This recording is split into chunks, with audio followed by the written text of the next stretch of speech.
పీఎల్జీ first battalion వాళ్ళు 42 మంది, Telangana state committee వాళ్ళు 30 మంది, Dandakaranya special zonal committee second CRC వాళ్ళు 16 మంది, సెంట్రల్ కమిటీ మెంబర్స్ దగ్గర స్టాఫ్ గా పనిచేస్తున్నటువంటి వాళ్ళు 10 మంది. మొత్తం తెలంగాణ మొత్తం పూర్తిగా అంతర్క్షణం అయిపోయింది. తెలంగాణ స్టేట్ కమిటీ అనేది లేదు.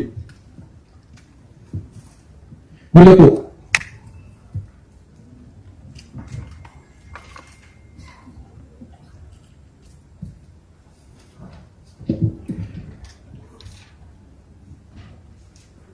లాస్ట్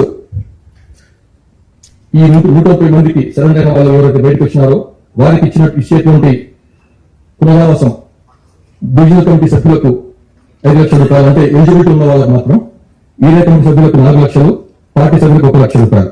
అట్లాగే ఎల్ఎంజీతో సహా బయటకు వస్తే గవర్నమెంట్ ఆఫ్ ఇండియా రూల్ ఉంది 5 లక్షల రూపాయలు పే చేయాలని. అట్లాగే AK-47 తో బయటకు వస్తే 4 లక్షలు పే చేయాలని. ఎక్స్ట్రా అడిషనల్ గా ఇన్సార్జ్ రైతులతో వస్తే 2 లక్షలు పే చేయాలి. SLR తో వస్తే ఇంకో 2 లక్షలు, PRT రైతులతో వస్తే 1 లక్ష రూపాయలు, గ్రెనేడ్ లాంచర్ తో వస్తే 40,000 రూపాయలు, పెళ్లిబోర్ సింగిల్ షాట్ గానీ పెళ్లిబోర్ రైతులతో వస్తే 30,000 రూపాయలు. ఈ విధంగా వారికి వెపన్స్ కూడా ప్రభుత్వం నిర్ణయించింది, రివార్డ్ నిర్ణయించింది.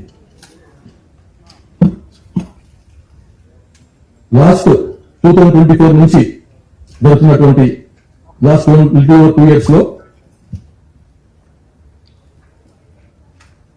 266 మంది బయటకు వచ్చినారు పార్టీని వదిలి.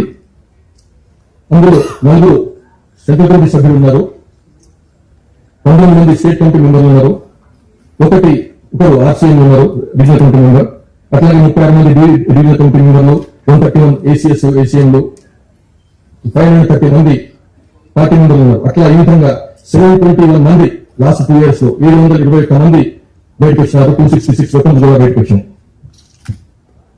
ఇంకా తెలంగాణ రాష్ట్రం నుంచి 11 మంది ఉండేది లాస్ట్ 10 రోజుల కింద వరకు, ఇప్పుడు 4 మంది బయటకు వచ్చినారు. దాంతో తెలంగాణ రాష్ట్రం నుంచి అండర్ గ్రౌండ్ ఉన్న వాళ్ళు 7 ఉన్నారు. ఆ 7లో మీకు తెలుసు ముప్పాల లక్ష్మణరావు, ఇలియాస్ గణపతి, పాత జనరల్ సెక్రటరీ, మాజీ జనరల్ సెక్రటరీ కూడా ఉన్నారు.